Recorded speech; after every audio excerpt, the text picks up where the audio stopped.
নিয়ে যে মন্ত্রটা হচ্ছে ছোট্ট একটা মন্ত্র হচ্ছে আদামু রাহিনা হাক সায়াহা হাক সাউহা সাউয়াহা। তো এই যে ছোট্ট একটা আয়াত, এই আয়াতের সাহায্যে আপনি কাজটি করতে পারবেন। তো তার আগে আপনি একটা সুন্দর ফুল নেবেন, কিনে নিতে পারেন অথবা যে কোনো গাছ থেকে নিতে পারেন, তবে চুরি করে না, এটা মানুষকে বলে নেবেন। যদি আপনার কাছে আপনার কাছ থেকে নেবেন, অন্যের কাছ থেকে বলে নেবেন অথবা কিনে নেবেন, ঠিক আছে। নিয়ে আপনি মন্ত্রটি হচ্ছে একটি ঘ্রাণযুক্ত ফুলের উপর দোয়াটি একবার পাঠ করে একটি ফু দিয়ে যাকেই ফুলটি ঘ্রাণ শুকাবেন সেই আপনার বশ হয়ে যাবে, ঠিক আছে। মানে এটা নেবেন, এটা করবেন হচ্ছে গিয়ে মঙ্গলবার বা হচ্ছে গিয়ে শনিবার, এই 2 দিন ভিতরে যে কোনো একদিন অথবা অমাবস্যা পূর্ণিমার রাত্রে আপনি সংগ্রহ করবেন ফুলটি, সুগন্ধি ফুল থেকে।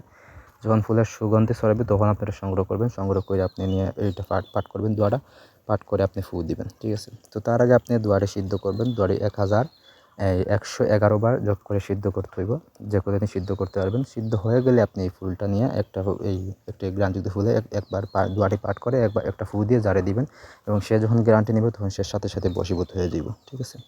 তো কাজটি করার আগে অবশ্যই আমাদের কাছ থেকে অনুমতি নেবেন, নিয়ে তারপর কাজ করবেন। ভিডিওটা যদি ভালো লাগে অবশ্যই লাইক কমেন্ট করবেন, আর কী ধরনের ভিডিও চান সেই বিষয়ে আমাদেরকে বলবেন।